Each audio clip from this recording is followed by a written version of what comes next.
dropping the untold stories of industry leaders, influencers, and insights on future innovation. I'm John Davidson, and this is the DLC Drop Podcast.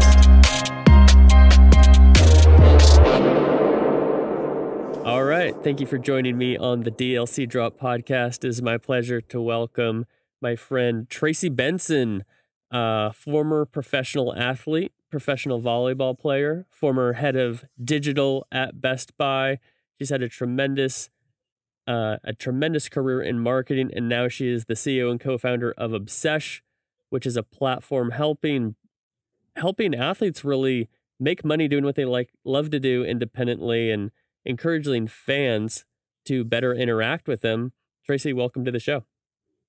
Thanks, John. It's awesome to be here. I'm super excited today. Yeah, I'm excited to have you. So you and I got to know each other through Stadia Ventures, which we're both part of, and love the group over there at Stadia. So to start out for our audience, why don't you give us some background about, first, tell us a little bit about Obsesh, give us that elevator pitch, and then tell us about the start on the volleyball court. Yeah, you got a couple things there. So we did get our start together at Stadia. Sometimes you need those great connections just to meet the people you were always supposed to meet in life. So I knew right away when I met you, John, as somebody we're going to have a lot to talk about. So thanks for having me here on the show today. Appreciate that. Yeah. Yeah. So Obsesh, I'll give you the elevator pitch. Obsesh is a real-time sports platform connecting fans to top athletes and personalities. So our digital marketplace makes it easy for fans to level up all their sessions by booking an experience. Right now, the content experiences are virtual because of the environment that we're in, the pandemic, but fans can go on to our platform in our marketplace and they can find a wide selection of athletes and they can book an experience with them to level up all their obsessions. Whether they want to learn how to do that kickflip, they want to talk to the athlete about what it's like to be a professional cliff diver, or they want to get the skills and the techniques. And so we're essentially trying to make it easy to give fans access, democratize access to all the world's top athletes at their fingertips. And for athletes to be able to make a living. Absolutely. I love that because, I think your platform has come across at the perfect time, where all those barriers are dropping away. You and I have had many conversations talking about you have the one percenters, or you have these major market sports, but then you have all these niche sports, and it can be so difficult for people to make a living even when they're the best in the world at what they do.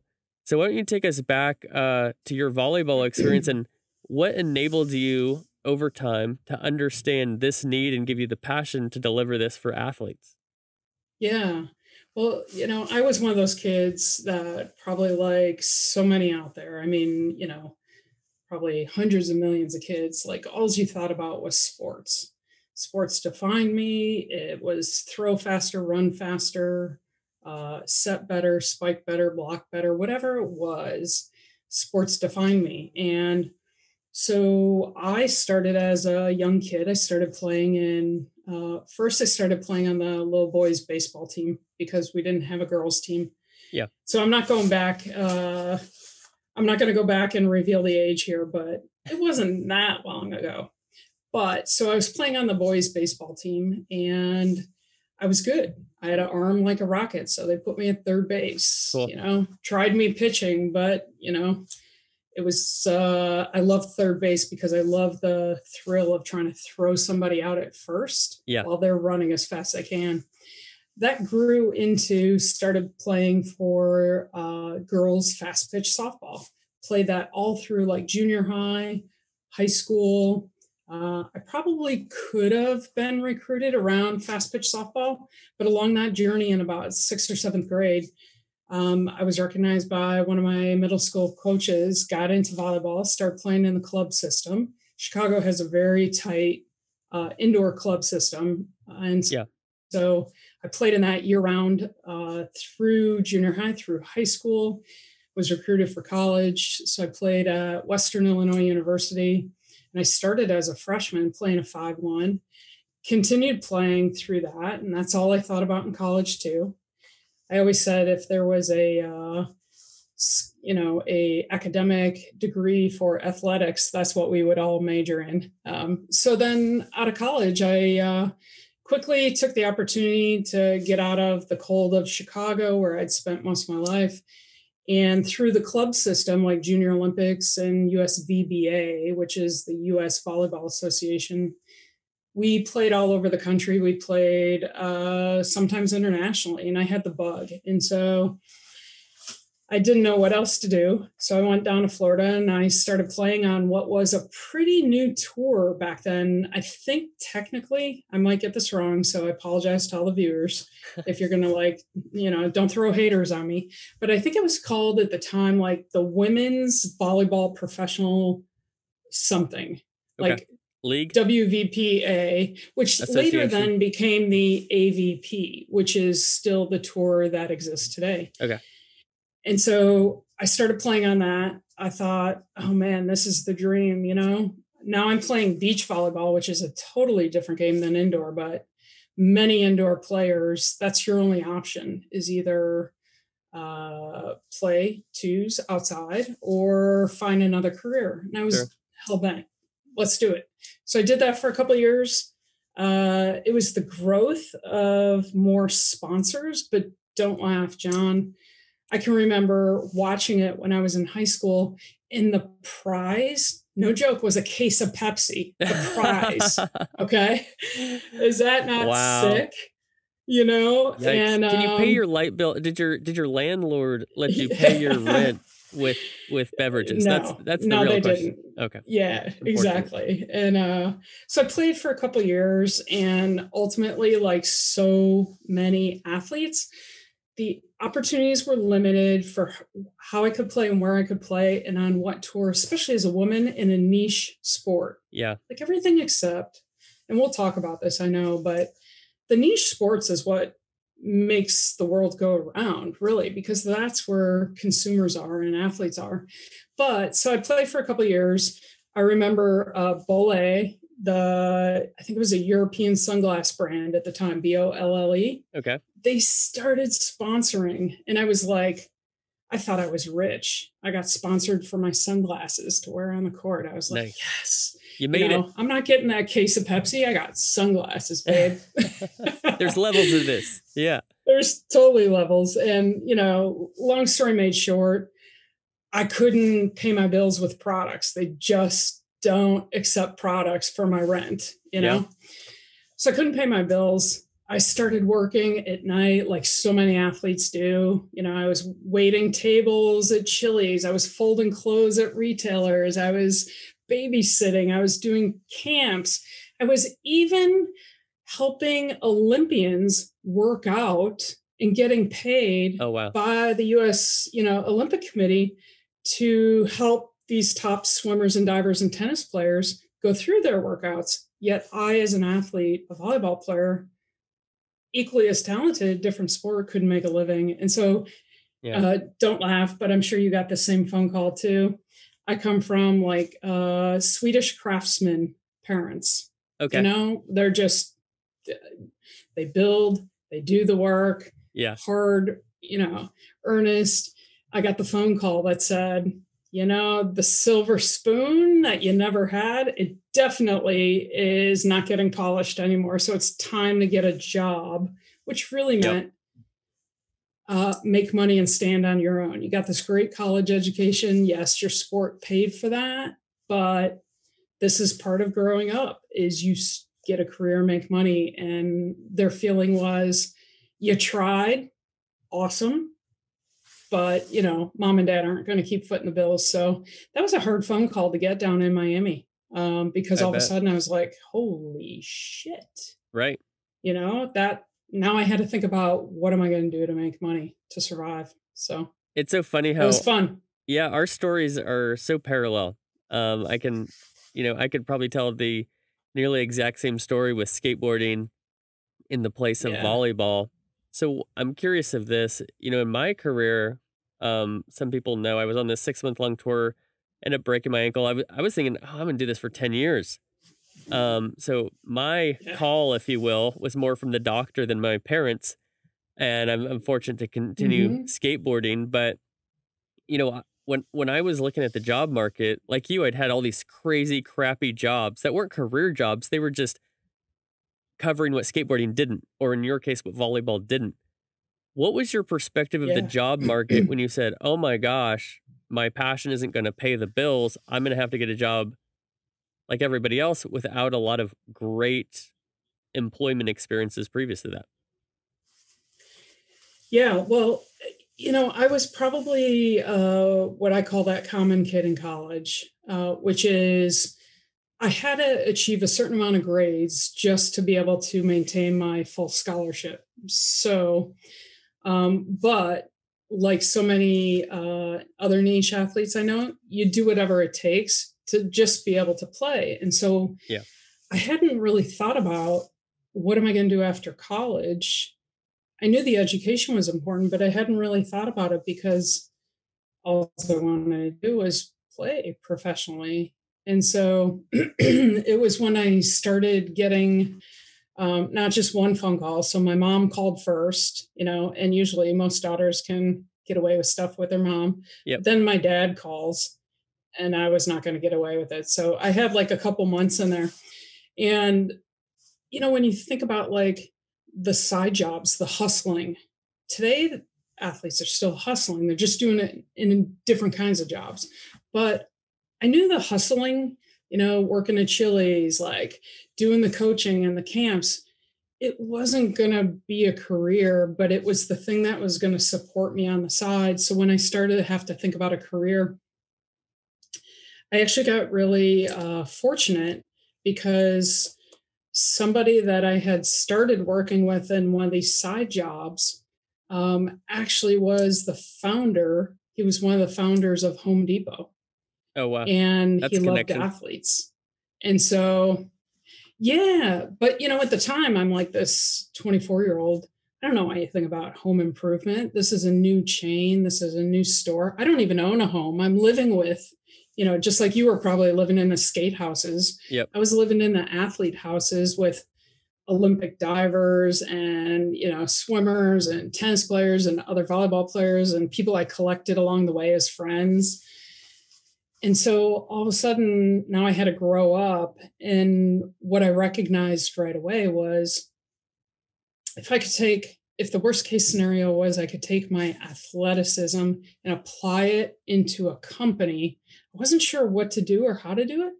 But if I could get paid to compete in business, whereas I couldn't get paid to compete as an athlete, I was like, I'll do it. And so a guy by the name of Ken Langone was that guy who, um, his kids loved to play volleyball. I wanted to learn how to play golf. We had a little bet. I lost the bet. I had to go meet Arthur Blank, and there I land in Home Depot. And I commit 5 years to building a championship for an orange apron, Wow. and those same principles applied, but it, it was crazy. It was fun. And I got to, literally be an athlete every day because that's the only way to survive at Home Depot in those years, growing 40% year over year. Yeah, that's incredible. So you went from this professional athletic background, then you're in the working world. Was that did that feel very corporate? Was there any or was it Yeah. pretty casual? I It know was Home so Depot is not not quite a corporate. yeah, Oh, it was the perfect, looking back, it was such an amazing skill experience that I got. yeah, But it was so not corporate. It was awesome. That's how cool, not corporate it was, right? Because most people, when they live in a corporate environment, they're like, yeah, there's nothing awesome about that. This was awesome. cool. And Arthur, Arthur Blank and Bernie Marcus, they were the founders. Ken was a founder, but he was the financial founder. So he gave him the money to grow, and he helped lead that path and really respect him. But Arthur, as you see today, he owns ball clubs. I Yep, think he just bought maybe racing. He's got the Atlanta Falcons. right. People, athletes, still today love working for Arthur. Whether you're the concession person at the stadium, Mm, you're the coach, you're the player, he's a coach. And so it was not corporate. It was, here's the goal, here's how you win a championship. Along the way, do whatever it takes to make that customer happy. yeah, Because what a championship looks like is every single customer is happy in every single store you build around this country. And so it was pretty simple. The formula was relatively simple: compete, win, do the right thing, take care of the customer, build the championship team. that's cool. So for Art with Arthur specifically, what did you see in him as a leader that created this culture, and what did it teach you that you took as a leader and have employed since then? Yeah, I often, he probably doesn't know this at this point because it's been a few years since, we were both at Home Depot. Yeah. But so hopefully, if he hears this somewhere, what I took away from him was he was the coach you always wanted. Mm, He was the coach that motivated you, that inspired you. Um, I'm a transparent person. He's really transparent. Like, where you stand in a heartbeat with Arthur. okay. But what he always did was he really inspired people to reach beyond what they know. So, great example is, I didn't know diddly squat or jack shit, as they say, about home improvement. I didn't Right. own a home. My parents did all their improvement. If I had to, I was working on it. But other than that, Sure.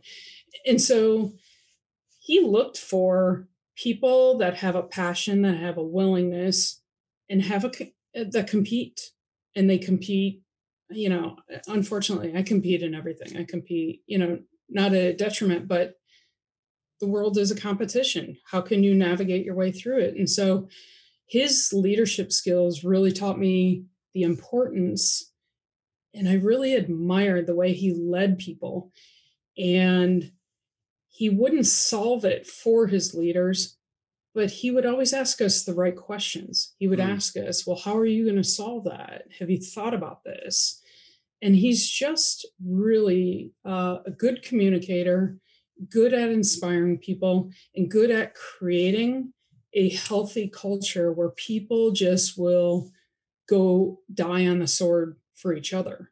yeah. And that was perfect for me because that is typically where I came from in team sports. And most of my coaches, some were really on the far end of the scale of like high performance, because that's what the team was high performance, and they produced high performing athletes. Yeah. And others were on the scale of, like, just culture. And so Arthur was the perfect blend of both. I mean, I could start in the morning building a store in a market, and we would build hundreds of stores. So, like, every 12 weeks, we're building a system and a culture and hiring people. Yeah. And in the morning, you know, I'd run a huddle up to the front, and the first week there's like 5 employees. Second week there's like 30 employees. Fourth week there's like 50 employees, then 100, then 150. But everybody would come rushing to the front. We'd have like no different than the quarterback huddle, and people would be like, "Wah!" And then they just go do their work. That's awesome. And it's a culture that you love to get up and go to work. Mm, Most of us in the leadership of building the markets didn't sleep, so we were up all the time. But right. No, yeah, that but it was cool. He's a great leader, and a lot of my leadership combines my athleticism, my coaching, and Arthur Blank, no doubt. that's super cool. I think it's, culture, the importance of culture can't be overstated. What got me into the corporate world and ultimately encouraged me to go back and get my degree at Sacramento State was I started as a temp pretty randomly at a tax firm. And that Yeah, sounds terrible to a lot of people John, that probably. sounds not like you. Well, the great thing about it, I'd never experienced an office job before, and so I didn't Yeah, know anything about that world. I didn't want to get into it because I'd seen Office Space. I knew the stereotypes. I was right. like, I'm not trying to live that life. I just spent 6 months in vans and hotels and skiing in front of thousands of people. Totally. And Yeah. so I ended up at this tax firm, and ended up being one of the top 50 best places to work in Washington D.C., top 25 best managed firms in the United States, and the culture there, what it reminded me of and it showed me was that it's not so much what you're doing, because you could be doing Mhm. anything. I mean, you could look at what you're passionate about, a Home Depot job, helping somebody find a hammer or whatever. Well, are Yeah. you passionate about stapling together huge tax returns and, make sending that off to a client? Well, when you work Yeah. with great people and you empower them and you inspire them, it's Yeah. amazing what people can become passionate because they're passionate about each other. They're on the same team, and that's really interesting. I don't think you don't have to have some super sexy job, or you don't have to be in front of a Yeah. camera or anything. You can just work with great people and have great leaders. And then I Yeah. think the message too as a leader is the importance of leadership. As I've started to step into some leadership Mm. roles, I've loved learning it so much about it and experiencing that leadership is really servanthood. Yeah. Yeah. If you're looking for It's such a accolades, good point. if Yeah. you're looking for accolades, those may come as the result of being a great leader, but if that's your goal Yeah. of being a great leader, I don't think you're gonna be a good one. Ultimately, you have a lot of problems and the buck stops with you, so you really have to wanna Yeah. truly help people. Yeah. I mean, I would say just kind of following on that, culture is the most important thing that has either, for me personally, kept me someplace Yeah. or has, you know, Made you leave? forced me just by my own sort of energy and where I derive, that passion from. Culture has either kept me with its stickiness or it's like caused me to depart faster than you can imagine. Yeah. And the importance of that, I think, in leadership, it can't be, overemphasized enough. It is the reason I've seen over my career as a leader, building teams, building markets, building new companies, is that culture will make the difference for everybody. Mm, The product will make a difference for half of the people, but the culture makes a difference for every single person. interesting. And, um, it's usually their direct culture. So it might be their direct manager, the direct people they work with. And people can get rallied around products, they can get rallied around like innovation, but it's really the culture that really connects people and brings them together. And, you know, listen, I'll stop, shouting out on the Arthur bandwagon, but he is the best boss I've ever had. And so when I think about what to do, I often think, shit, how would have how would Arthur have handled that situation with me? Yeah. Because, you know, there's nothing like your personal experience. And I can remember moments where the culture could have been crushed. I mean, Interesting. crushed, Yeah. but we worked so hard. We used to call it bleeding orange because of the orange aprons. Yeah. And it was like that orange apron was almost like an armor. You put it on, you represented, no different than when you represent your skate, board or your anything, Yeah. your team. That was the team. And so that's a good point. I can't imagine you doing the staples at the tax firm, but hey, listen, it's always good if you can have a tax firm that has an amazing culture. Kudos, John. You found the right one. Yeah, I did. Shout out, Ed Ofterdinger was the managing Okay. partner Oh, there. wow. Yeah, we just Yeah. called him Ed. Don't know why. I Um, can see why. yep. But I'll tell you this, I started at the very bottom of the corporation. I was a temp, number one. I'm Yeah. delivering mail. I'm cleaning out. I'm not meeting in meeting rooms. I'm just cleaning them out before and after more important people are meeting there, Yeah. filling printers with Yeah. paper, things of this nature. Then I got hired Mhm. on full time. I was there for a couple years. Well, I'm at the very bottom of this corporation, and Ed heard that I was leaving after a couple of years. I was going to move back to Mm, California, go back to school. And he took the time on a Saturday when I was wow. working. It was Yeah. tax time. You work on the weekends a lot of times. He came down to my desk personally and said, "Hey, John, thank you so much for your time here. I hear you're leaving." And I asked him in that moment. I said, Ed, when my name's at the top of the building, what do I need to know?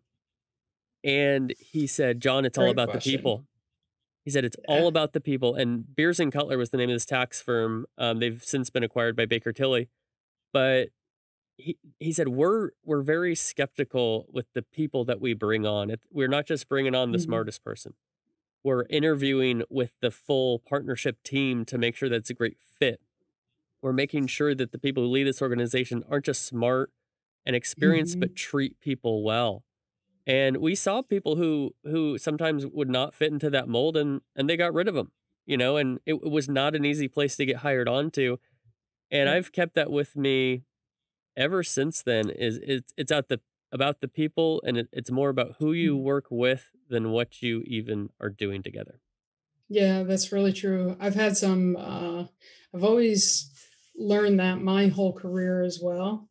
And, the other thing that I think is important that you just hit on was, most good leaders, they're in servant service of other people, Yeah. whether it be the market, the customers, the employees, the mailroom person. I've never felt like there was a job beyond me. So, like when you Hmm. said, hey, I was the guy cleaning up the conference rooms. I, I've always been the leader that will literally clean up the conference room after we're in it because it just shows, a different side that it is about people.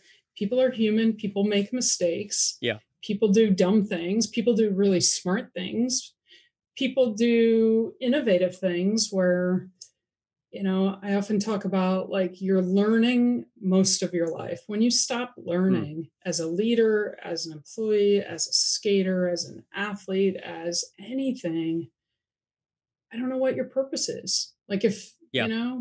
if you're not if you're not engaging with people, you're not learning. If you're not asking questions, you're not learning. And so it is such an important part of leadership that will be interesting to see how the world is tested over the next couple of years as we figure out everything online, if Right. that in fact is the case.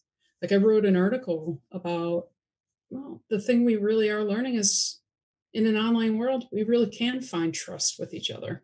It's just, but again, it's about people, it's not about the technology. Right. And that's a huge message, I think, especially for sports, is going back. Technology started to lose the humanization of sports. Mm. Yeah.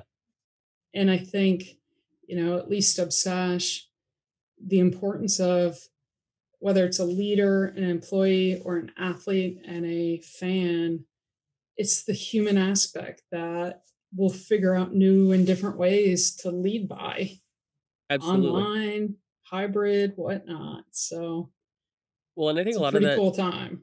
yeah, I think a lot of that is commonality, relatability. Um, Yeah. I believe I remember learning that the NFL really grew in popularity when they started focusing on the personalities of the players. One of the Yes. unique things is, Yeah. players, you've got a helmet on, so you can't really Yeah. tell who that player is or know as much about him as an NBA player when they're on the court Right. or on the field. But when NFL films started doing these features on the players, the personalities Hmm. themselves, you say, "Oh, wait, Tracy played Yeah. volleyball. I play volleyball. Now Yeah. I feel like I have a A connection with you, commonality. commonality." And then, with Yeah. Obsesh, what I love about it, and we'll get into that more at the end of this episode, but is when you have something that you can relate to, you have something in common with something you look up to, someone you look up to, it's just a different world. And that's good not only just for the fan, for the athlete, and also even the brands that are associated. Yeah. Well, I mean, I think what you're doing is you're highlighting this big shift that started when really social media kind of took root, which was about 13 years ago. It's Yeah. not that long ago. That was with like Facebook and Google. But all of a sudden you could see not just what the league was going to present to you, or the football player running through the tunnel with his helmet and his gear, and you could tell he's kind of like, you know he's a football player, but you don't know much else Right. about him. All of a sudden with social media, players got to show their personalities. Some in the early days were really good at it right away. Yeah. Others, it's taken them some time. And still today, I mean, it's hard to believe, but there are still some players that are not on social media, or they're only on certain platforms in certain ways. And Sure. so that personality, I think, to your point, the rise of that opportunity for people to see each other's personality all of a sudden just took fandom to like an entirely new desire Right. and a new level. That was kind of like a first game changer for sports, was the ability to see the players' personalities. And Absolutely. today they want more. They don't just want some photos and text, pictures. Yeah. They want access. They Yeah. want to talk. They want to have conversations. They want to like be friends. Be friends in a online way, be friends in a Facebook way, in a Snap way, in a TikTok way. Right. And so, yeah, it's that personality that makes a big difference. And it's not just these LeBron Jameses of the world. It's now these Mm, niche athletes, right? It's Miles Silvis yeah, is one of my favorite skaters because when he yeah, was 14 years old, I used to skate with him in Sacramento. You could see that this cool. kid was just the future, and now he's in Yeah, his mid 20s and crushing the yeah, world. And so you know some things about Miles if you follow him on Instagram and things of that nature. yeah, Well, speaking of niche markets, I want to discuss a little yeah. bit your Best Buy career and that digital piece of your career because we had a conversation yesterday. We're talking about how you had this mass media and Hmm. in the agency world, people doing big 30-second commercials, and then you were playing Yeah, in this digital space that seemed very consistent with your niche volleyball career, being able to yeah, kind of niche marketing, if you will. Share a little bit about that yeah, and some of the insights that you're able to pull from that experience. yeah. So, when you go back, I'll just keep this short, but when you go back about, say, 40 years, so much before the start of my career, 40, 30 years ago, we really had this like television that was taking over the household, right? Yep. A lot of people forget, and the only reason I know this is because of being at Best Buy.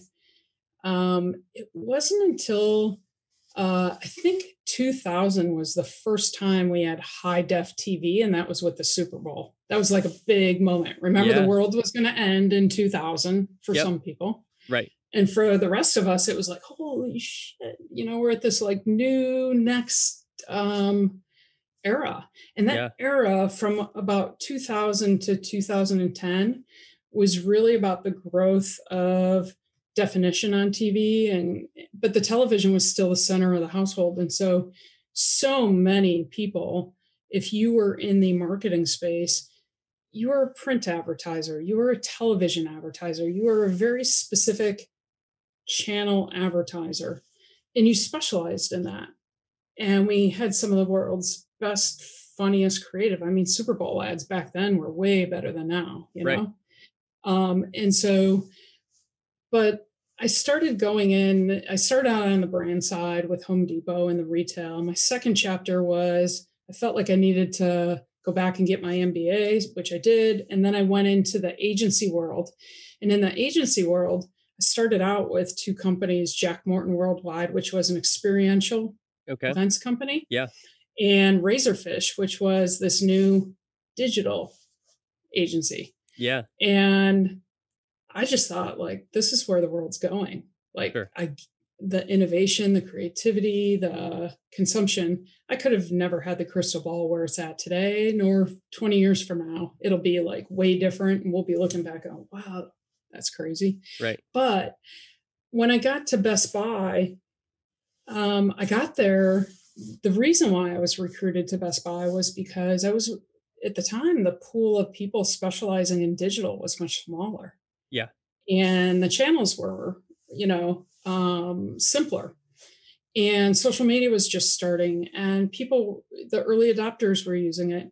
And Best Buy, as an old retailer that has always spent, foot traffic on the floor in the store, all of a sudden, it was like one of the bets was to move into digital spaces. And so I came in as in the marketing side, building out all the digital capabilities.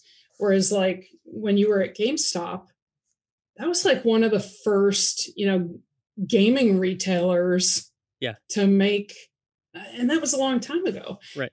It wasn't that long ago. And so part of my role there was to find ways to embed and integrate digital technologies Mm. into everything in Best Buy, whether it was marketing, relationship management, the store employees, our vendors, Yeah. the programs with the vendors, whatever it was. I had a lot of tailwind because Best Buy wanted to be known on Wall Street as a digital first company. And so Mm. it was the coolest job in the world because pretty much everybody said yes to everything. Yeah. I I mean, had it to do a sounds lot like of a cool job. persuasion, Yeah. but they pretty much said yes to everything. And so I got to do things like be one of the first four advertisers to Twitter when it was still like Oh, 10 wow. guys in a spreadsheet, Crazy. and got to work, with Mark Zuckerberg at the garage in Menlo when it was a super Wow. small company and they hired their first sales guy. Wow. Um, you know, and got to help companies like Foursquare Uh-huh. integrate their technology and become a company worth acquiring. Yeah. And so it was so fun. And we used it in every way possible. And that growth from like 2009 to 2015 was just all about the expansion of digital and channels and Mm. everything. I Yeah. mean, Apple sold its first smartphone in 2009. And only, I promise you, because Best Buy sold them all, Yeah. we were the only ones. Like less than 1% of the market even had smartphones until about 2013. Wow. Yeah. And all of a sudden it went, woo, you Right. know, Yeah, now yeah, everybody has one. Yeah. cool time. Your experience at GameStop, like that was one of my favorite companies Yeah. because we were trying to integrate also new digital led, tech led companies, Uh-huh. and GameStop was one of them. So, can you tell me what was, how do you think that your athletic background influenced the way that you thought about digital, or maybe took some opportunities that others with different, maybe more traditional backgrounds, would not have seen? Yeah, I think one of the things that comes to mind immediately is, as I explained, being in a niche sport, going into a niche world of, my career with home improvement lifestyle, then, really focusing on digital as a technology and enabler. I think the big thing is I've seen a lot of success in going granular and going niche. Yeah. And let me explain a little bit around that, which is whether you take television, you take digital, you take the smartphone, you take Airbnb as a platform company, there's a point where the market is always growing in mass, and three or four people own the lion's share of that mass. Yeah. And as a leader who spent a career largely as chief digital officer, chief marketing officer, running both product and market and brand, it seems daunting to go mass because you're like, wow, how do I take away time and energy? People only have so much time and energy, and that gets smaller and smaller with the more technology. Sure. And if you spend your time like trying to move a mass market, Mm. you can own a small piece of a mass market and own a niche inside that mass market and have more effectiveness than trying to spray and pray, as we call it, in a mass market. And Right. so my big thing is go granular, niche, even, um, and start with a really passionate, small, avid base. It's been that way for all of niche sports. Yeah. Like the majority of sports are niche. And what do we mean by that? It's not that they're small. There's 250 million soccer players in the world. There's like 300 million volleyball players in the world. There's probably, 300 million skaters in action sports. Right. They're not small. Football is actually small, but it's had mass marketing abilities around it Mm. and systems built for it. And so I think going the niche route has so many advantages. And I think because the world is changing, where, take social media. If you're going to create the next social media company on an ad model, you got a lot of work and a lot of money to spend. Sure. You got a lot of time. But if you're going to own, in the case of, say, art or specific segment of entertainment, you can go deep, you can get all that quality, you can get the quantity within a smaller niche. And I just think it applies to so many things in life. It applies to the type of people you hire, the type of companies you build, the products you set out, or as an entrepreneur, how you tackle a market, how you tackle what you're going to do and win in that market. So, yeah. I like that. Do you have an example, whether it's maybe it's something you've done or maybe it's something that you've seen somebody else do that you're a fan of, to see in Yeah. an, a niche market to really move the culture and they were able to do a lot more than if they were focusing on a mass market? Yeah, I mean, I think there's a couple things, and probably some that are more near and dear to people right now because of buzzwords and so forth. But let's take like the influencer marketing space, Yeah. right? We could take it for sports, but the truth is, the influencer marketing space started out with really, the niche sports, like in particular, skate culture. I Right. mean, you know, that was influence before influence was cool. What we did at Beats, that was influence before it was a buzzword. Yep. GoPro, that was influence before the buzzword. But if you take the growth of social media, you started to see, all of a sudden when people's personalities can come out, you would see influencers all of a sudden gaining a lot of reach. They were almost like a reach engine. Mm. It was just like Right. follower, follower, follower. And the world, the advertisers in particular, started leaning toward, oh my gosh, they got these big followers. Like, and all of a sudden you would take somebody who wasn't expected to be this giant influencer, and they had like 4 million more followers than some celebrity who'd spent 25 years building their career in Hollywood. Yeah. And so brands were like, well, I'm going where the numbers are, because that's what brands were used to coming off of television. I'm going where the numbers are. Yeah. And so you'd see that. But then all of a sudden, you would start to see little, I'm not talking about micro influencers the same as being niche. I'm talking about niches where somebody specializes in something. Yeah. They have like this deep passion. But you would see all of a sudden, you know, smaller level of influencers who have more specialization, all of a sudden they have more loyalty and more influence on their followers, because their followers largely feel like they want to know everything about them. They Mm. want to be like them. They want to look like them. And what it comes down to is this like emotional hook where it's, well, maybe I could be them. And there's Sure. that attainability. And so Yeah. we've seen over the last 5 years, all of a sudden now, you take somebody, let's use a couple of examples, just, near and dear to our heart. We've got Nigel Houston, right? He Sure. was in that generation over the last 10 years. He's got 4.5 million plus followers. Yeah. Insane. But then you take, like let's take one of the young girls like Letitia Buffoni Right. from Sao Paulo. Yep. She's only got like, I don't know, 65,000 followers.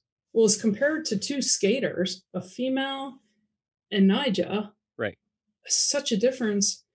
But people that follow Letitia, whether you're male or female, whether you're an avid skater, an amateur, a pro, or just you also want to know like all her passion around other things outside of skating, I would I would bet she's got just as much, if not more, influence on a day-to-day basis to impact things like, brand credibility with the products. Yeah. And so we're seeing this world change where it's not just you need mass quantity, you actually really need real quality because as the world has changed, younger consumers, they're not looking to be mass. They're looking to be unique. Big They time. want to Yeah. be special. They want to be niche. And they just want to be with other people like them. And so it's such a fascinating time to see that shift. And so influencer marketing, even outside of sports, you find it in beauty, in fashion, in food. I think now because the rise of access to social media, Yeah. more sports are able to come into light that never would have before, whether it be like curling or Right. surfing. They're more accessible and they're more relatable. And so I think that's where niche is really the new norm. Yeah, I love that. I think a great analogy is, back in the day, everybody wanted to get the same shoes. You had to get the shoes that Yeah, everybody else had. Now everybody yeah, wants shoes that nobody else has, right? exactly. A- Yeah. And then to your point with these, the Letitia and the Nija example, it comes down Hmm. to, I think, a conversion rate a lot of times where it's like, Yeah. okay, you're doing mass market, you're doing a Super Bowl ad buy or whatever. Would you rather pay top dollar and have an awareness of 100 million people or whatever their crazy reaches for the Super Bowl halftime show and then have a conversion of, I don't know, 0.5% or whatever that thing is, or maybe smaller dollars, you're going to have to do more of them to reach Yeah. the mass, but you're going to Yeah. have higher engagement and you're going to have people who, when you help them attain experiences, products, Hmm. things that they want that they can't get for themselves, Yeah. they embrace your brand in a wonderful way. And we see it in esports and gaming where, this is a skeptical group of people, but when you do it the right way, they'll Hmm. embrace your brand uniquely, much greater Yeah. than these Yeah. mass markets. And I think we see that same thing in other niche followings as well. Is that accurate? Yeah, definitely. I can put the hat on both of like my chief marketing days, my advertiser days, as well as my entrepreneur and sort of that tapestry of being sports focused my whole life. Yeah. When you're, you know, when you're looking at a mass market, you really have to understand how am I going to tackle that? And, we've talked about this before. You don't climb a mountain by getting dropped off at the top. You don't, go Yeah. over the bridge by starting in the middle. Yeah. You have to, like, a lot of times people forget that mass markets were built by going like micro moment by micro moment.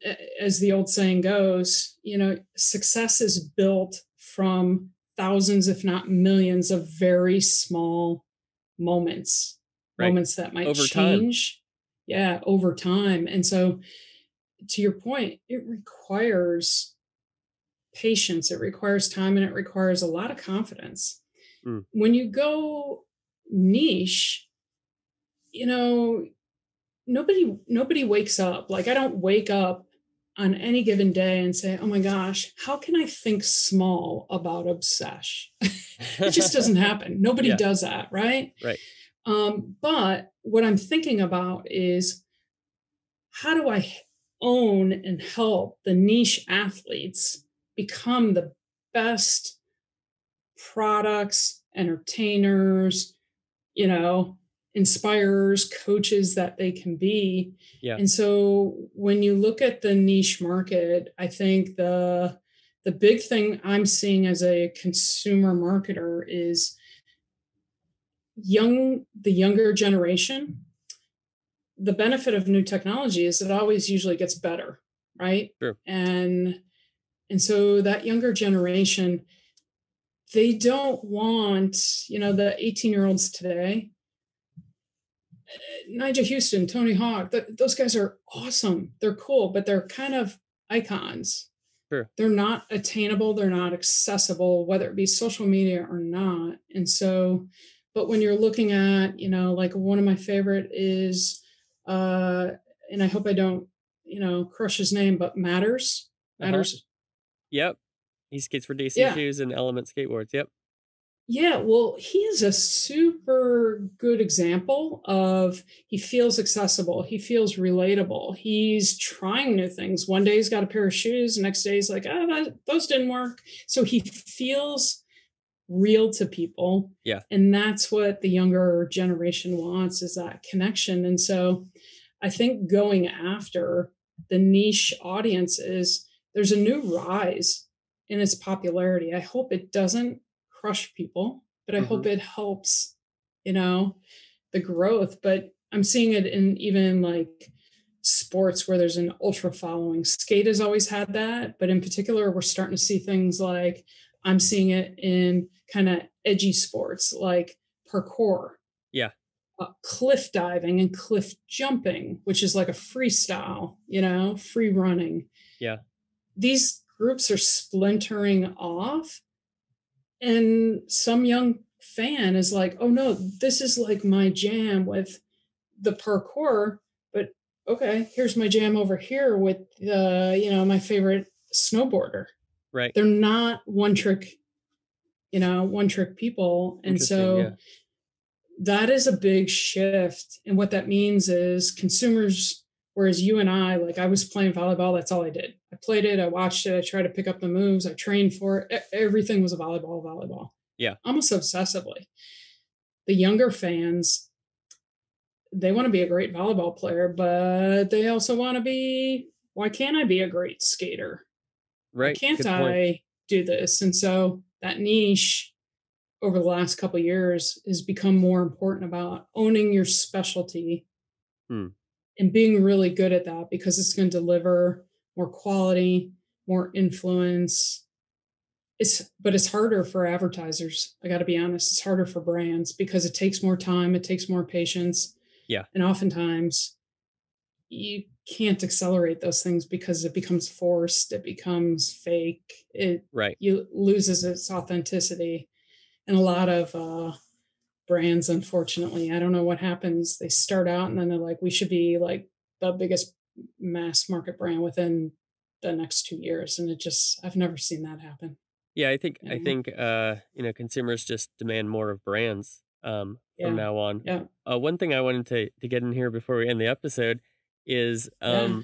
talk a little bit about the interactions that the people, the fans on Obsesh are having with these athletes. We were talking about this yesterday, and I thought it was really interesting and eye opening to hear about the types of interactions people are having and the value that fans are having, along with the value that athletes are receiving on the platform as well.